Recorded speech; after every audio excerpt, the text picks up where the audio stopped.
Olá pessoal, sejam muito bem-vindos a mais um vídeo aqui do canal. E hoje uma aula importantíssima para você que vai tentar a prova do Banco do Brasil, porque nós vamos fazer uma revisão de matemática. A matemática que é comum aos dois cargos, beleza? Amanhã já é a prova. Sei que o coração deve estar a mil, mas talvez essa revisão... talvez não, eu tenho certeza que essa revisão pode te ajudar nessa reta final a ver alguns dos principais pontos do seu edital e te ajudar a garantir alguns pontinhos lá na prova.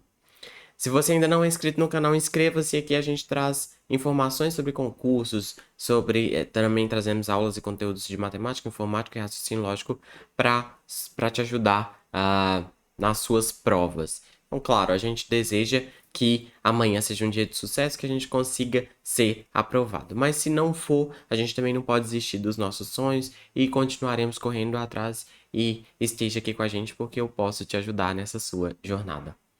Além disso, eu estou no Instagram no @prof.igoralbert. Se você ainda não me segue, me siga. Isso tudo, gente, é muito importante para eu continuar trazendo conteúdos para vocês. Então, dá uma forcinha aí, ok? Sem mais delongas, vamos lá para as 5 questões que eu separei aqui hoje, para a gente revisitar alguns pontos importantes do nosso edital. Bora lá?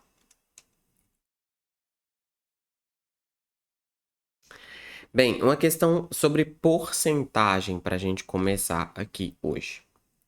Em um concurso público, 12% dos candidatos inscritos com ensino superior foram aprovados. Então, veja, uma porcentagem, galera, ela é sempre referente a algum valor. Então, nesse caso, é 12% dos candidatos com ensino superior foram aprovados.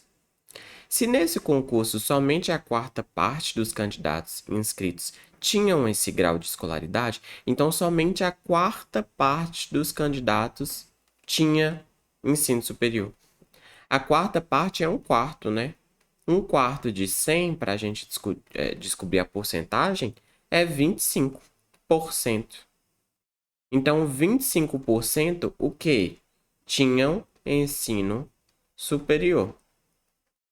Tinham ensino superior.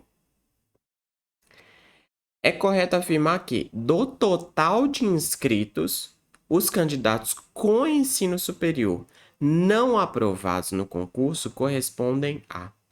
Os não aprovados dos que têm ensino superior são 88%, né? Porque se 12% foram aprovados, é 88% dos de ensino superior, dos candidatos com ensino superior, foram reprovados. Portanto, o que a gente tem que calcular, então, é quanto que 88% representa de 25%. Para a gente achar o total em relação ao total de inscritos que têm ensino superior e que não foram aprovados. Então, o que a gente faz é, vou colocar 25% e vou calcular 88% disso. Vai ficar 25 vezes 88, 8 vezes 5, 40, 8 vezes 2, 16, com 4, 20, 8 vezes 5, 40, vai 4, 8 vezes 2, 16, com 4, 20 de novo. É 0, 0, 2 e 2. 2.200 dividido por 100 vezes 100, que dá 10.000, né? Vou cortar 2 zeros com 2 zeros. Então, isso aqui deu 22%. 22%. Então, do total de inscritos, 22% tinham ensino superior e não foram aprovados, tá bom? Então, alternativa D. Galera, então a dica que tem que ficar aqui, o que tem que ficar muito claro para vocês é: atenção, porque existe porcentagem de porcentagem, tá? Então, a porcentagem sempre está relacionada a algum valor cheio, que pode ser também uma porcentagem. Então, esteja atento o que se refere a essa porcentagem? É a porcentagem do total de inscritos? É a porcentagem dos que têm ensino superior? Porque se você não prestar atenção nesse tipo de ideia, você vai se perder por conta de detalhes, beleza? E aí, porcentagem, para você calcular a porcentagem de um total, você pode transformar isso numa fração, uma possibilidade, tá? Tem várias outras. E multiplicar pelo total que você quer. Nesse caso aqui, por exemplo, eu multipliquei, deixei o denominador igual a 100 para continuar como porcentagem. Então, neste caso, a alternativa D. Beleza? Então, muito cuidado com porcentagem. Não são questões difíceis, a gente só tem que ter esse tipo de atenção para a gente entender a porcentagem referente a quê? Ok? Vamos para a próxima? Questão 2. Um grupo de servidores organizou uma festa de boas-vindas para os novos colegas recém-nomeados. A festa custou no total R$ 300, que seriam divididos igualmente entre todos os participantes do rateio. Há poucos dias da realização da festa, no entanto, outros 4 servidores resolveram aderir, o que fez com que os participantes do primeiro rateio passassem a pagar cada um R$ 20 a menos pela festa. Então veja, depois que entraram 4 outras pessoas no rateio, né? Cada um dos que estava pagou R$ 20 a menos. Sabendo disso, é correto concluir que já no rateio final, cada servidor que aderiu pagou pela festa. Então, inicialmente, o que a gente tinha? A gente tinha, eu vou colocar nomes para as minhas variáveis e vou descrever. Porque o que eu vejo gente fazendo? Tem gente que dá um nome x, y, z para uma variável e esquece o que é essa variável. Aí, na hora de responder, erra a questão por conta de não lembrar esse tipo de coisa. Então, muita atenção na organização da prova de matemática, tá bom? S é o número de servidores inicial. É aquele antes das 4 pessoas entrarem, tá bom? E P é o valor inicial que cada um ia pagar por servidor. Portanto, inicialmente, o que a gente tinha? A gente tinha um número de servidores e cada um deles ia pagar um preço P. E isso ia dar R$ 300. Depois entraram mais 4 pessoas e aí o valor que ia ser pago diminuiu R$ 20. E isso continuou dando R$ 300, né? Porque isso continuou cobrindo o custo da festa. Então, o que a gente tem aqui? Uma equação, um sistema de equações linear, ok? Então, esse tipo de problema aqui, em que você tem essa quantidade maior de variáveis, geralmente vai desembocar num sistema de equações, que também é super simples de resolver. Então, S é igual a 300 dividido por P.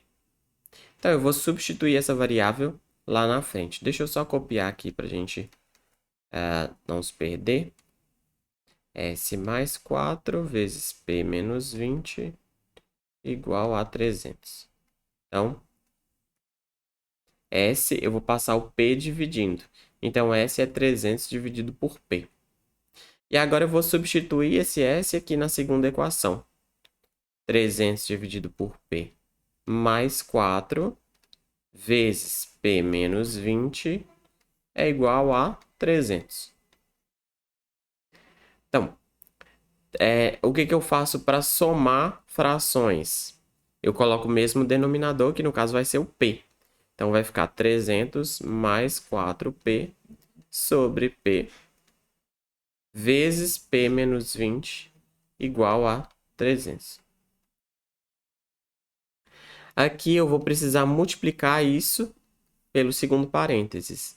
Então, vai ficar 300 vezes P, 300P, menos 300 vezes 20 dá 6.000. Opa. Dá 6.000. Negativo. 4P vezes P dá 4P ao quadrado. 4P vezes menos 20 dá menos 80P. Isso tudo dividido por P. Ô Igor, por que você não tirou o denominador comum? Porque aqui eu estou multiplicando. A gente só precisa de denominador comum quando a gente está somando ou subtraindo. Para multiplicar e dividir frações, não precisa. Isso aqui é igual a 300. Continuar a conta aqui do lado. Eu vou passar esse P multiplicando para lá. Vai ficar 300P menos 6.000. Só estou copiando o lado esquerdo. Mais 4p ao quadrado menos 80p igual a 300p. Opa, se eu passar esse 300p para o outro lado, vai ficar menos 300p. Então, esse corta com esse. Então, no final, o que a gente tem? 4p ao quadrado menos 80p menos 6.000 igual a zero. Equação do segundo grau. Então, veja. Resolvemos aqui um sistema e isso caiu numa equação de segundo grau. E eu vou precisar resolver essa equação. Antes de eu resolver, veja que dá para eu dividir todo mundo aqui, ó, cada uma dessas partes, por 4. Então, vamos dividir por 4. Vai ficar p ao quadrado menos 20p, porque isso vai facilitar as contas lá na frente. Menos 1.500, igual a zero. Tá bom?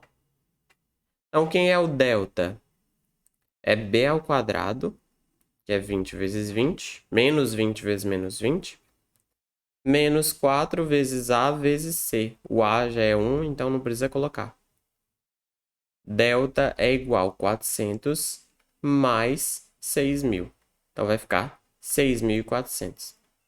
Igor, você está falando muito rápido. Qualquer coisa, você pode pausar o vídeo, ou diminuir a velocidade, ou voltar. É porque aqui é realmente revisão para a gente ver alguns pontos importantes. Então, veja que aqui a gente montou um sistema linear, caiu numa equação de segundo grau, a gente está usando a fórmula de Bhaskara para resolver essa equação do segundo grau, tá bom? Então, agora vamos calcular o x, né? O x vai ser menos b, que é menos 20, que vai ficar 20 positivo, mais raiz de delta, a raiz de 6.400 é 80, sobre 2a, que é 2. Então, vai ficar 100 sobre 2, 50. 50, beleza? Então, na verdade, esse nem é o x, esse aqui é o p. Então, opa, aqui em cima eu tinha escrito errado. P é igual a 50. P é igual a 50. Beleza? E o que é o P? Vamos voltar lá? É o valor inicial pago por cada servidor. Só que, na verdade, o valor que ele está pedindo é já no rateio final, que é depois dos 4 servidores entrarem. Então, o valor que seria pago seria 50 menos 20, que dá 30 reais. Portanto, a alternativa correta é a alternativa A. Beleza? Cuidado, porque tem gente que resolve lá, achou 50, já cai aqui e marca. Volta, lê o enunciado de o que pediu. E cuidado, porque vocês ganham uma banca maliciosa, tá? Ela não é uma banca arroz com feijão. Então, volta, lê com calma o enunciado e depois marca. Porque, por detalhe, você pode perder a questão. Então, a alternativa correta aqui é a alternativa A. Beleza? Questão de número 3. Questão de matrizes. Dadas as matrizes A e B, a soma dos elementos da matriz AB menos BA é. Então, vamos primeiro fazer a multiplicação AB. Como que eu multiplico matrizes? Eu pego a primeira linha e multiplico pela primeira coluna. Então, menos 1 vezes 2 dá menos 2. 0 vezes 1 dá 0. Então, menos 2 mais 0, menos 2. Eu coloco aqui. Primeira linha, segunda coluna. Menos 1 vezes menos 1 dá 1. 0 vezes 2, 0. Então, ficou 1. Agora, vamos para a segunda linha.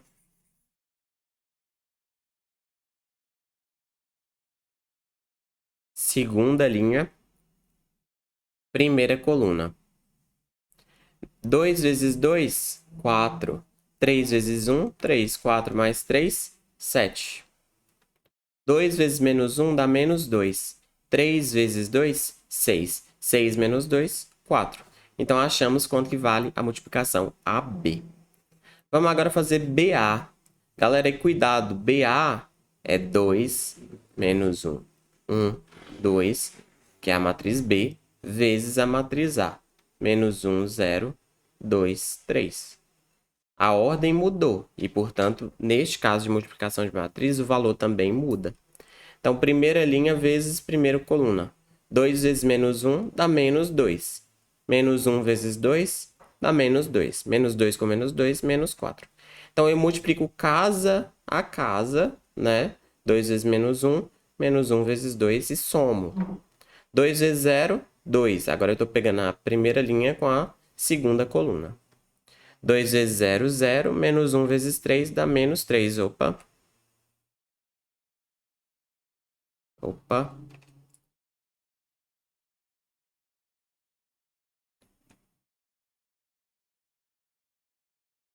Então, 2 vezes 0 dá 0. Menos 1 vezes 3 dá menos 3. 1 vezes menos 1 dá menos 1. 2 vezes 2, 4. 4 menos 1, 3. 1 vezes 0, 0. 2 vezes 3, 6. Só para vocês entenderem melhor o que eu estou fazendo, eu estou pegando, olha, essa última casa aqui, por exemplo, que é a segunda linha, segunda coluna. Eu multiplico a segunda linha da primeira com a segunda coluna. Então, vai ficar 1 vezes 0, 0. 2 vezes 3, 6. Aí eu somo. 0 mais 6, 6. Tá? Essa é a ideia. Agora, ele está falando para fazer a subtração de AB menos BA. Então, quem é AB? Menos 2, 1, 7, 4. Quem é BA? Menos 4, menos 3, 3 e 6. Então, vamos fazer a subtração. Menos 2 menos menos 4, então dá 4 menos 2, que dá 2. 1 mais 3 dá 4. 7 menos 3, 4. 4 menos 6, menos 2. Então, agora vamos somar todos os elementos dessa matriz. 2 mais 4, 6, mais 4, 10, menos 2, 8. Alternativa é. Beleza? Galera, multiplicação de matrizes não é difícil. A gente só precisa ter em mente como é que funciona para a gente não perder esse tipo de questão. Tranquilinho? Vamos para a próxima, para a penúltima de hoje? Considere a função f de x é igual a mx mais n, que passa pelos pontos 3, 1 e 8, 2. Nesse caso, é correto afirmar que f de menos 2 é igual a... Galera, esse tipo de questão, o que você precisa fazer? Pegar esses pontos, substituir na função. Porque o objetivo é você achar m e n. Lembrando que x é uma variável, não tem o que achar, tá? Então, pegou esses dois pontos, substituiu lá, você vai achar quem é m e quem é n. Depois, é só jogar o f de menos 2, ok? Essa é uma função linear, então vamos fazer isso. Outra coisa que é importante lembrar. 3, 1. Esse é o valor de x, este é o valor de y. Ou f de x. Y e f de x é a mesma coisa, tá? Então, vamos pegar o primeiro ponto. 3, 1. Então, o f de x vai ser 1, 1, é igual m vezes o x, que é 3, mais n. Então, 1 é igual a 3m mais n. E o segundo ponto, 8, 2. O 2 é o f de x e o 8 é o x. Então, o f de x é 2, é igual a m vezes o x. Perceba que eu estou jogando aqui, né? M vezes o x mais n. Então, 2 é igual a 8m mais n. E agora nós temos duas equações e vamos montar mais uma vez um sistema de equações. Vou para o próximo slide para ficar melhor. 3m mais n é igual a 1. 8m mais n igual a 2. Opa, vamos isolar o n aqui. É 1, vou passar o 3m para o outro lado. Menos 3m. Tá? Agora eu vou pegar esse n e jogar aqui. É a mesma ideia que a gente usou lá naquela outra questão que a gente resolveu um sistema também. É substituição que se chama. Então, 8m mais, quem é o n? 1 menos 3m, igual a 2. Então, 8m mais 1 menos 3m igual a 2. Galera, muita atenção. Se aqui ao invés de mais eu tivesse menos, eu teria que trocar o sinal de todo mundo que está dentro do parênteses, tá bom? 8m menos 3m dá 5m. E aí eu vou passar o 1 para lá. 2 menos 1, 1. M, portanto, é 1/5. Fraçãozinha. Agora que eu descobri o M, eu vou voltar com ele para cá, ó. E descobrir o N. N é igual a 1 menos 3 vezes 1/5. N é igual a 1 menos 3 vezes 1/5 dá 3/5. Vou colocar o 5 como denominador comum. 5 vezes 1 menos 3 dá 2/5. Então, agora que eu já descobri o M e o N, a função é, voltando aqui, mx mais n. Que é m? 1/5 x mais n. Beleza? Veja que o x é uma incógnita, é uma variável. E essa função está escrita em função de x. Então, não tem que descobrir o x, tá bom? Então, f de x é 1/5 mais 2x. 1/5 de x, deixa eu até escrever aqui. 1/5 de x mais 2/5. Tá. E agora, como é que eu faço para descobrir o f de menos 2? É 1/5 vezes menos 2. É só eu substituir o menos 2 aqui, no lugar do x. Mais 2/5. Deixa eu apagar ali para ficar melhor para vocês verem. Beleza? F de menos 2, portanto, é igual a menos 2 vezes 1/5 dá menos 2 sobre 5 mais 2 sobre 5. Opa, menos 2 sobre 5 mais 2 sobre 5, 0. A alternativa é. Tem gente que fica putaça quando resolve uma equação desse tamanho aqui e no final dá 0. Mas que bom que deu 0, né? A conta fica até mais simples lá no final. Então, a alternativa é. Atenção, então, para essas manipulações algébricas, galera. Frações também, para você não se perder. Lembra também essa questão de se tem um mais antes do parênteses, os sinais continuam os mesmos. Se tem um menos, você vai precisar trocar o sinal de todo mundo que está dentro do parênteses, beleza? E sistemas lineares, isola uma variável, substitui na outra equação. Pronto, sem problema nenhum. Vamos para a última questão que eu separei aqui hoje.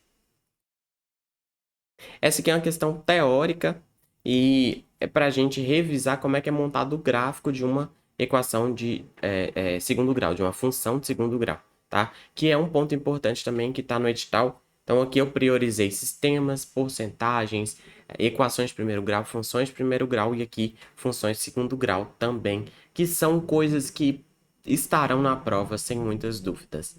Então, vamos lá. Considere as funções quadráticas. F de x é ax quadrado mais b1x mais c1. E g de x é a2x ao quadrado mais b2x mais c2. Galera, e vamos lembrar do seguinte. Numa função quadrática, ax ao quadrado mais bx mais c. Tem dois pontos muito importantes. O a define a concavidade da parábola. Se o a for positivo, a parábola vai ser para cima. Se o a for negativo, deixa eu até desenhar, porque na verdade não tem nada a ver com a posição vertical. Vai ser só definir que a parábola vai ser para cima. Se o a for menor do que zero, parábola para baixo. E além disso, o c é onde toca no eixo y. Onde toca o eixo y. Por quê? Só para dar um exemplo. Por exemplo, pensa na função x quadrado mais 2. Quando x for zero, o y vai ficar 0 ao quadrado, 0, mais 2, 2. Então, veja que esse ponto aqui, o ponto C, é onde a parábola vai tocar o eixo Y, que é quando o x vale 0, tá bom? Só para dar mais um exemplo, pensa, x ao quadrado menos 1. Quando x é 0, 0 ao quadrado, 0. Menos 1, menos 1. Então, y vai ser menos 1.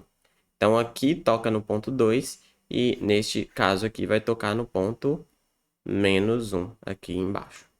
Tá bom? Opa, essa aqui também é uma concavidade para cima, porque o A é positivo. Então, vai ficar assim.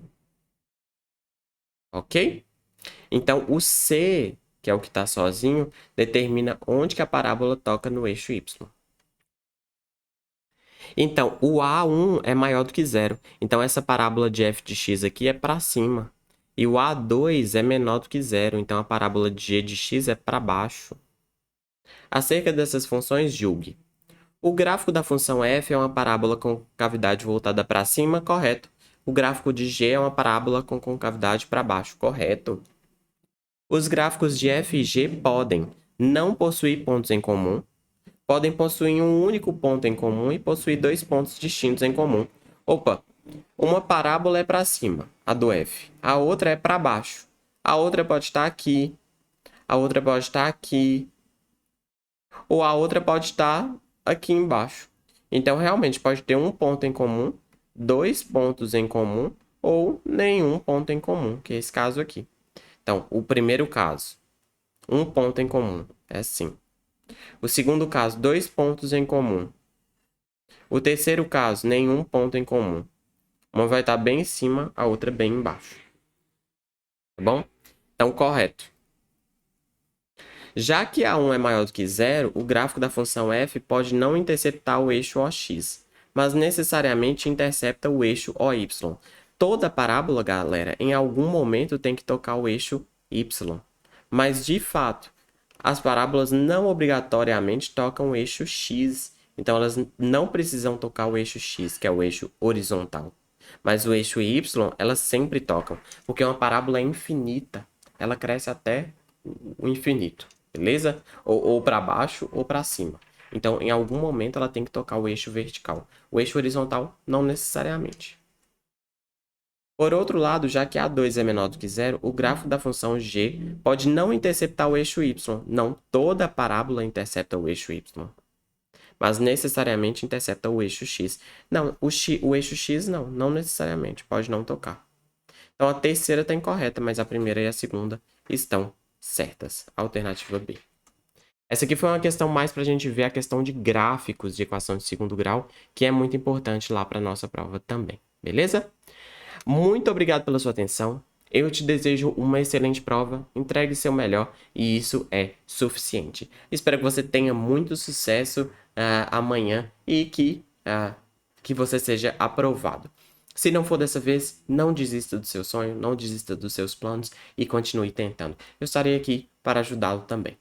Muito obrigado pela atenção e eu te vejo em breve. Falou!